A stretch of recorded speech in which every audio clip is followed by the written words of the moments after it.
Good evening বন্ধুসকল, শুভ সন্ধ্যা। আশা কৰোঁ আপোনালোকৰ সকলোৰে ভাল। ইউনিভাৰ্ছ ব্ৰহ্মাণ্ডৰ ওচৰত সদায় প্ৰাৰ্থনা কৰোঁ যাতে আপোনালোকক সকলোকে ভালে ৰাখে, কুশলে ৰাখে। তাৰে কামনাৰে আজি ভিডিঅ'টো আৰম্ভ কৰিব লৈছোঁ।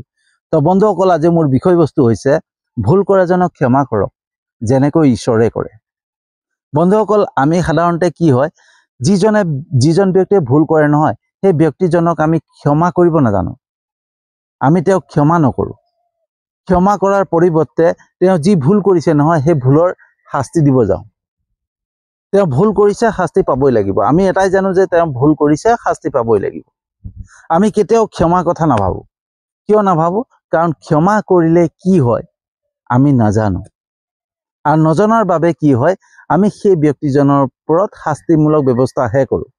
গতিকে বন্ধুসকল, সম্পূৰ্ণকৈ ভিডিঅ'টো চাব, অকণো স্কিপ নকৰিব। এটা গুৰুত্বপূৰ্ণ ভিডিঅ', আশা কৰিলোঁ সম্পূৰ্ণকৈ চাব। তো বন্ধুসকল, ভুল কাৰ নহয়? ভুল সকলোৰে হয়। আপোনাৰো হ'ব পাৰে, মোৰো ভুল হ'ব পাৰে, হয়নে?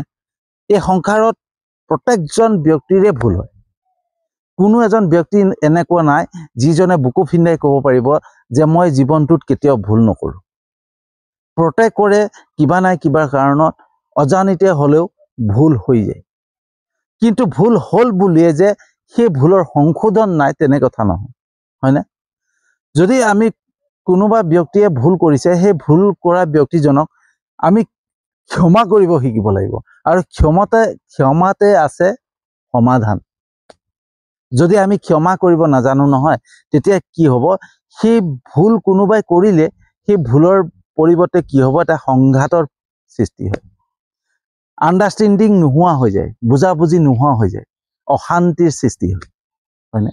তাত লাগিলে হাজবেণ্ড ৱাইফে হওক, ককাই ভাই হওক, হয়নে, বন্ধুবৰ্গই হওক, ভাল পোৱাজনৰ মাজতেই হওক, যোনেই নহওক, যাৰ লগতে মানে তেনেকুৱা পৰিস্থিতি হয়, এটা কথাই জনাই উচিত যে ভুল কৰাজনক সদায় ক্ষমা কৰাৰ কথা চিন্তা কৰিব লাগে। ঠিক আছে? ভুল সকলোৰে হৈ যায় বন্ধুসকল, ভুল প্ৰত্যেক ব্যক্তিৰে ভুল হৈ যায়। আৰু এই বস্তুটো দেখা পোৱা যায় সাধাৰণতে স্বামী স্ত্ৰীৰ মাজত, হয়নে? পতি পত্নী, হাজবেণ্ড ৱাইফৰ মাজত এনেকুৱা বহুত দেখা পোৱা যায়। কেতিয়াবা অজানিতে হাজবেণ্ডে ভুল কৰিলে, পত্নীয়ে, ৱাইফে লাগি গ'ল, তুমি এইটো কিয় ভুল কৰিলা, কিয় নকৰিলা, আৰু সেইটোকে লৈ পেলাই দুইজনৰ মাজত তৰ্কাতৰ্কি, কাজিয়াৰ সূত্ৰপাত হয়, আৰু লাহে লাহে সেইটো বাঢ়ি গৈ থাকে। আৰু তেনেকে পত্নীয়ে যেতিয়া ভুল কৰে নহয়, পত্নীয়ে কিবা কাৰণত, কিবা অজানিতে কিবা এটা ভুল কৰিলে, হাজবেণ্ডে জঁপিয়াই পৰে, ক্ষমা কৰিব নাজানে, আণ্ডাৰষ্টেণ্ডিং হ'ব নাজানে, তেওঁৰ ওপৰত জঁপিয়াই পৰে। আমি সদায় যিজন ব্যক্তিয়ে ভুল কৰিছে, কোনোবাই ব্যক্তিক ভুল কৰিলে, ধৰক মোৰ পত্নীয়ে ভুল কৰিলে, মোৰ পত্নীয়ে অজানিতে এটা ডাঙৰেই ভুল কৰি পেলালে, মই বুজিবলৈ চেষ্টা কৰিব লাগিব বন্ধুসকল, যে সেই ভুলটো কিয় কৰিলে, কি কাৰণে ভুলটো কৰিব পাৰিলে। হয়তো সেই ভুলটো মোৰ দুখতো হ'ব পাৰে, মোৰ ভুলৰ কাৰণেও তেওঁ ভুল কৰিব পাৰে, মোৰ গাতো তাৰ এটা প্ৰভাৱ থাকিব লাগিব, সেইকাৰণে তাই ভুল কৰিব পাৰিলে, হয়নে? সেই বস্তুটো মই বুজাৰ শক্তিটো, আমাৰ বিবেক শক্তিটোক জগাব লাগিব, আমাৰ বুদ্ধি শক্তিক জগাব লাগিব। তাৰপিছত আমি বুজি পাব চেষ্টা কৰিব লাগিব যে ঠাণ্ডা মগজেৰে আমি কুল মাইণ্ড হৈ পেলাই ঠাণ্ডা মগজেৰে আমি বুজিবলৈ চেষ্টা কৰিব লাগিব যে মোৰ ৱাইফে কিয় এই ভুলটো কৰিলে, কি কাৰণে কৰিব পাৰিলে। না আমাৰ মাজত কিবা বুজাবুজি ভুল হৈছিলে, নে আণ্ডাৰষ্টেণ্ডিঙৰ ভুল হৈছিলে, কিহৰ কাৰণে? সেই বস্তুটো যেতিয়া আমি বুজিবলৈ চেষ্টা কৰিম নহয়, তেতিয়া আমি এটা বস্তু চাবলৈ চেষ্টা কৰিম যে সেই ভুলটো ক'ৰ পৰা হ'ল, কিয় হ'ল। আৰু যেতিয়া জানিব চেষ্টা কৰিম, তেতিয়া জানিম যে ভুলটো অজানিতে হৈছে, নে জানি বুজি কৰিছে, না কিবা কাৰণে হৈছে। আৰু তেতিয়া আমি সেই মোৰ ৱাইফ হওক বা মোৰ হাজবেণ্ড হওক, হয়নে, ৱাইফ হওক বা হাজবেণ্ড হওক, যাকেই নহওক, আমি ক্ষমা কৰিব শিকিব লাগিব। আমি তেওঁক যেতিয়া ক্ষমা কৰিম নহয়, ক্ষমা কৰি দিলে তেওঁৰ উৎসাহ বাঢ়িব যে মোক ক্ষমা কৰা ব্যক্তি এজন আছে, মোক বুজি পোৱা ব্যক্তি এজন আছে। আৰু তেতিয়াই কি হ'ব, দুইজনৰ মাজত আণ্ডাৰষ্টেণ্ডিং হ'ব, আৰু আণ্ডাৰষ্টেণ্ডিং হোৱাৰ লগে লগে কি হ'ব, সেই মানে সম্বন্ধটো এটা সুখময় সম্বন্ধ হ'ব, ৰিলেশ্যনশ্বিপটো সুখময় হৈ যাব, পৰিয়ালটো মানে এটা সুখৰ পৰিয়াল হৈ যাব, সুখৰ পৰিৱেশ আহি পাৰিব, হয়নে? কিন্তু আমি কি কৰোঁ সাধাৰণতে সেই বস্তুটোলৈ চিন্তা নকৰোঁ, আমি চিন্তা শক্তি হেৰুৱাই পেলাওঁ। যেতিয়া কোনো মোৰ ৱাইফে ভুল কৰিছে, তুমি কিয় এনেকুৱা কৰিবা, তোমাৰ চৰিত্ৰ বেয়া, আমুক তামুক ঢেৰ গালি গালাজ পাৰি পেলাই লাষ্টত কি হয়, অৱশেষত সেই বস্তুটো বাঢ়ি বাঢ়ি গৈ থাকে। আৰু বাঢ়ি বাঢ়ি যোৱাৰ পিছত কি হয়, সেই সূত্ৰপাত মানে এৰা এৰিলৈ গুচি যায়, ডাঙৰ এটা মানে সংঘাত আহি পৰে। আৰু সংঘাত অহাৰ লগে লগে কি হয়, এৰা এৰি আঁতৰি যোৱাৰ মানে সম্বন্ধটো ভাঙি যোৱাৰ সময়লৈকে আহি পৰে। আৰু যেতিয়া সম্বন্ধটো ভাঙি পৰে, ঠিক আছে, তেতিয়া উপলব্ধি কৰিব যে তেওঁৰ অনুপস্থিত মই কেনেকুৱা অনুভৱ কৰিছোঁ, মোৰ কেনেকুৱা পৰিস্থিতি হৈছে। তেওঁ আঁতৰি যোৱা, যিজন আঁতৰি যাব নহয়, তেওঁ আঁতৰি যোৱাৰ পিছত গম পাম যে আমাৰ জীৱনলৈ যে তাই নথকাৰ বাবে বা তেওঁ নথকাৰ বাবে কিমান এটা অকলশৰীয়া মানে জীৱন অনুভৱ হয়, সেই তেতিয়া বুজি পোৱা যায়, ঠিক আছে। আৰু যদিও আমি ভাবি লওঁ যে তাই গৈছে যাওক, মই বেলেগ এজনী লৈ আনিম, হয়নে, মই কাৰোবাৰ বেলেগৰ লৈ গুচি যাম, সেইটোও ভুল। কাৰণ আমি যিখিনি ব্যক্তি আমাৰ সন্মুখত আহিছে, যাক আমি পাইছোঁ, যাক পত্নী হিচাপে পাইছোঁ, যাক ককাই ভাই হিচাপে পাইছোঁ, যাক ভালপোৱাজন হিচাপে পাইছোঁ নহয়, সেইটো আমাৰ কৰ্মৰ ফলত পাইছোঁ।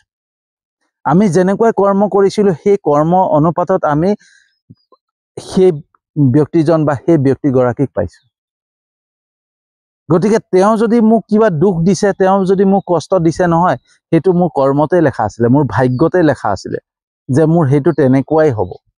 আৰু সেইকাৰণেহে সেই বস্তুটো হয়, সেই বস্তুটো বুজিব চেষ্টা কৰিব লাগিব যে প্ৰত্যেকটো বস্তু আমাৰ ভাগ্যৰ লগত মানে জড়িত হৈ আছে।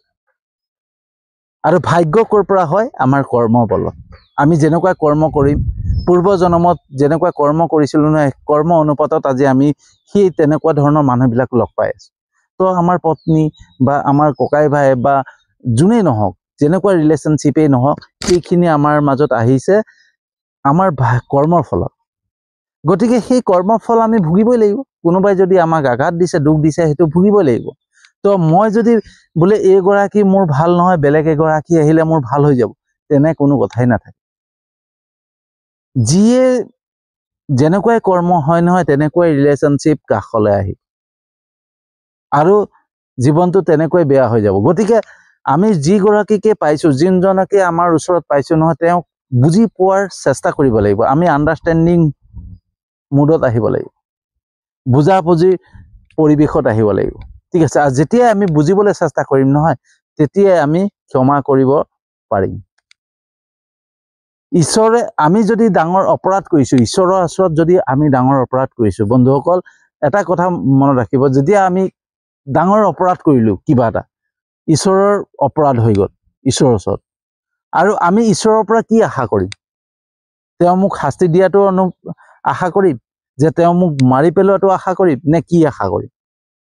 আমি সদায় এটাই আশা কৰিম ন বন্ধুসকল, যে ঈশ্বৰে মোক সহায় কৰিব, ঈশ্বৰে মোক ক্ষমা কৰিব। সেই ঈশ্বৰ, মই যি ভুল কৰিলোঁ, অজানিতে কৰিলোঁ, সেই ভুলৰ তুমি মোক ক্ষমা কৰা। ঈশ্বৰেও আমাক ক্ষমা কৰে। যদি ঈশ্বৰেই আমাক ক্ষমা কৰে, তেতিয়াহ'লে আমাক যোনে আশা কৰে, ঠিক আছে, আমাক ঈশ্বৰ বুলিয়েতো আশা কৰে কোনোবাই, যে মই কিবা এটা ভুল কৰিছোঁ, মোক ক্ষমা কৰিব। মোক যিজন মোৰ মানে পাৰ্টনাৰ, যিজন মোৰ জীৱন সংগী বা যিজন মোৰ বন্ধু, যিজন মোৰ দাদা, মোৰ ককাই ভাই, সেইজনে মোক বুজি পাব, বুজি পাই পেলাই মই যি ভুল কৰিছোঁ, সেই ভুলটো মোক ক্ষমা কৰিব। সেইটো তেওঁ বুজি পায়। কিয় বুজি পায়? তেওঁ মোক সেই ঈশ্বৰৰ স্থানতে দেখা পায়। আমি যেনেকৈ ঈশ্বৰে ওচৰত এটাই আশা কৰোঁ, যে ঈশ্বৰে মোক যি ভুল কৰিছিলোঁ, সেই ভুলৰ ক্ষমা কৰিব, যদিহে মই সংশোধন বিচাৰোঁ। আৰু তেনেকেই আমাৰ সন্মুখত যিজনে ভুল কৰে, সেই ভুল কৰা জনে আমাৰ ওপৰতো সেইটোৱে আশা ৰাখে, যে তেওঁ মোক লগ দিব, তেওঁ মোক বুজি পাব, তেওঁ মোক ক্ষমা কৰিব। কিন্তু তাৰ পৰিৱৰ্তে আমি কি কৰোঁ? তেওঁৰ ওপৰত জঁপিয়াই পৰোঁ, তেওঁৰ ওপৰত শাস্তিমূলক ব্যৱস্থা লওঁ, তেওঁ গালি গালাজ পৰি থাকোঁ, আৰু সি তেনেকৈ কি হয়, আণ্ডাৰষ্টেণ্ডিংটো নোহোৱা হৈ যায়। বন্ধুসকল এই বস্তুটো মই বহুত ক্ষেত্ৰতে দেখা পাইছোঁ আৰু নিজৰো অভিজ্ঞতা হৈছে আৰু নিজৰ অভিজ্ঞতা হোৱাৰ বাবে মই এই ভিডিঅ'টো বনোৱাটো আৱশ্যক বুলি ভাবিলোঁ। ঠিক আছে বন্ধুসকল, এগৰাকী ছোৱালী যেতিয়া বিয়া হৈ আহে, সেই ছোৱালীজনীয়ে বহুত আশা লৈ পেলাই আহে। নিজৰ মাক দেউতাকক ত্যাগ কৰি এখন ঘৰলৈ গুচি আহে আৰু ঘৰলৈ অহাৰ পিছত এটাই বিচাৰে, স্বাধীনতা, যাতে স্বাধীনভাৱে জীৱন কটাব পাৰে, যাতে জীৱন সংগীজনে প্ৰত্যেকটো মুহূৰ্তত লগ দিয়ে, ভাল বেয়া ভুল হৈছে কিবা হৈছে সকলো সময়তে যাতে সেই মোৰ স্বামীজনে বা মোৰ স্ত্ৰীগৰাকীয়ে বুজি পায়, আণ্ডাৰষ্টেণ্ডিং হয়, সেই বস্তুটো সকলোৱে আশা কৰে। কিন্তু অৱশেষত কি হৈ যায়, সেই ভুল বুজাৰ বুজি আণ্ডাৰষ্টেণ্ডিং নোহোৱাৰ কাৰণে সন্দেহৰ মাজত কি হয়, মানে কোনোবাই যদি ভুল কৰিছে তাৰ ওপৰত জঁপিয়াই পৰে, গালি গালাজ পাৰোঁ, অশান্তি সৃষ্টি হয় আৰু লাহে লাহে কি হয়, সম্বন্ধবিলাক মানে ছিঙি যাব ধৰে, হয়নে? চাবচোন কেতিয়াবা কোনোবাই মোবাইলটো টিপি আছে, এতিয়া মোৰ ৱাইফে মোবাইল চাই থাকে, মই কি চাই কি নাই মই একো নুসুধোঁ। কিয় নুসুধোঁ? তেওঁৰ ওপৰত মোৰ বিশ্বাস আছে। তেওঁ যদি ভুল কৰিছে, সেই ভুলটো তেওঁ নিজেই এদিন পৰিতপ্ত হ'ব, নিজেই বুজি পাব, বুজি পোৱাৰ পিছত নিজেই তেওঁ মোক সুধিব। তেওঁ যদি ভাল মানুহ হয়, তেওঁ যদি ভাল মনোভাৱৰ হয় নহয়, তেওঁ সেই ভুলটোক নিজেই এদিন সংশোধনলৈ লৈ গুচি আহিব। আৰু যেতিয়াই মই তেওঁ কি চাই আছে কি কোনোদিন আজিলৈকে মই, আপুনি সুধিব পাৰে মোৰ ৱাইফক, মই কোনোদিন মোবাইল চেক কৰিছোঁ নি? মই মোবাইল নাচাওঁৱেই, তাই মোবাইল তাই চাই আৰু মোৰ মোবাইলো তাই নাচায়। গতিকে তাইও মোক যেনেকৈ বুজি পায় মই তেওঁক বুজি পাব লাগিব। তো আমাৰ মাজত যেতিয়া আণ্ডাৰষ্টেণ্ডিং থাকিব নহয়, তেতিয়া আমাৰ জীৱনটো ভাল হৈ গৈ থাকিব। ভুল কাৰ নহয়, ভুল প্ৰত্যেকৰে হ'ল, ইচ্ছা কাৰ নাযায়, সকলোৰে যায়। কি মই ভুল নকৰোঁ নেকি? মোৰ ৱাইফে ঘৰত থাকি বা কিবা এটা কৰি পেলাই ভুল কৰিলে, মানে কাৰোবাৰ লগত মেছেজত কথা পাতি আছে বা কিবা কৰি আছে, তো সেই ভুলটো কিয় কৰিব পাৰিলে? তাই সময়টো মানে তাই জীৱনটো স্বাধীনভাৱে পাবৰ কাৰণে তাই কিবা এটা ইচ্ছা শক্তি জাগিলে, তো সেইটো তাই ভুল কৰিলে, ভুলটো সংশোধন মই কৰাব লাগিব। মই কেনেকৈ কৰোঁ? গালি গালাজেৰে নহয়, বুজাব চেষ্টা কৰিব লাগিব, বুজি পাব লাগিব যে তেওঁ কিয় কাৰণে কৰিছে, হয়নে? বা ময়ে কাৰোবাৰ লগত মেছেজ কৰি আছে, কাৰোবাৰ লগত কথা পাতি আছে, তো তাই মোক বুজি পাব লাগিব, তাই আণ্ডাৰষ্টেণ্ডিং হ'ব লাগিব যে কিয় তেওঁ মোৰ লগত কৰি আছে, তেওঁ কেলে বেলেগৰ লগত মেছেজ কৰি আছে, হয়নে? তো সন্দেহ আৰু এটা সন্দেহ যেতিয়া আহি যায় নহয়, আৰু যেতিয়া আণ্ডাৰষ্টেণ্ডিংটো নোহোৱা হৈ যায় নহয়, তেতিয়া সেই সম্বন্ধটো শেষ হৈ যায়। তো ভগৱানে যেতিয়া, ঈশ্বৰে যেতিয়া আমাক এটা সুবিধা দিয়ে, তেতিয়াহ'লে আমি কিয় সুবিধা দিব নোৱাৰিম? ভগৱানে যদি আমাক ক্ষমা কৰে, আমি কিয় ক্ষমা কৰিব নোৱাৰিম, হয়নে? তো বন্ধুসকল, সংসাৰখন তেতিয়াই সম্পূৰ্ণ হ'ব, সংসাৰখন তেতিয়াই শান্তিপূৰ্ণ হ'ব, যেতিয়াই আমি বুজি পোৱাৰ চেষ্টা কৰিম, আমি বুজিবলৈ চেষ্টা কৰিম। কাকবা দোষাৰোপ কৰি, কাকবা শাস্তিমূলক ব্যৱস্থা কৰি, কাকবা বেয়াকৈ কৈ কেতিয়াও সমাধান নাপায়। মাত্ৰ এটাই হ'ব, সংঘাত। আৰু সংঘাতৰ পৰিণতি কি হয়? বিপদজনক হৈ যায়, তাৰমানে ফাট মেলি যায়, হয়নে? ৰিলেশ্যনটো শেষ হৈ যায়।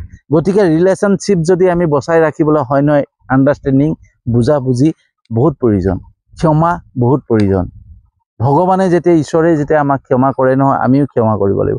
এটা বস্তু বুজি পাব লাগিব, যদি মোক কোনোবাই কিবা আঘাত দিছে, দুখ দিছে, তো মোৰ সেইটো কৰ্মৰ ফলৰ বলত পাইছোঁ।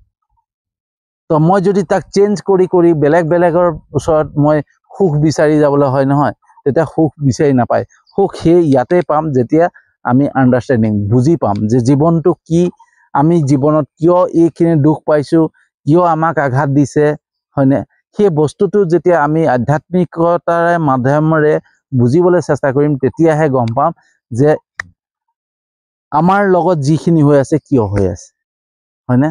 তো বন্ধুসকল, আমি সদায় বুজি পাব লাগিব, ক্ষমা কৰিবলৈ শিকিব লাগিব। আমি বিবেক শক্তিৰে শান্তিপূৰ্ণভাৱে কোনোবাই যদি ভুল কৰিছে তাৰ বিষয়ে চালি জাৰি চাবৰ কাৰণে, বুজি পাবৰ কাৰণে আমি তেওঁ কিয় ভুলটো কৰিলে, কি কাৰণে ভুলটো কৰিলে, সেইটো বুজাৰ চেষ্টা কৰি আণ্ডাৰষ্টেণ্ডিঙৰ মাজত, বুজাবুজিৰ মাজত সেইটো সমাধান কৰাৰ চেষ্টা কৰিলে সেই সংসাৰ কেতিয়াও ভাঙি নাযায়, সেই বন্ধুত্ব কেতিয়াও ভাঙি নাযায়, সেই ককাই ভাইৰ মাজত থকা সম্বন্ধটো ভাঙি নাযায়, প্ৰত্যেকটো সম্বন্ধই আমাৰ কাষ চাপি আহিব।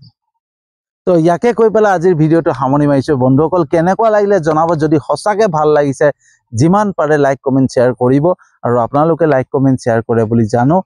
আৰু মোৰ ইউটিউব চেনেলটোতো আপোনালোকে ছাবস্ক্ৰাইব কৰিছে, মোৰ ফেচবুক পেজটোতো ফ'ল' কৰিছে, তাৰ বাবে আপোনালোকক সকলোকে আন্তৰিক ধন্যবাদ জনাই আজিলৈ আহিছোঁ আৰু এটা নতুন বিষয়বস্তু লৈ আহি আছোঁ।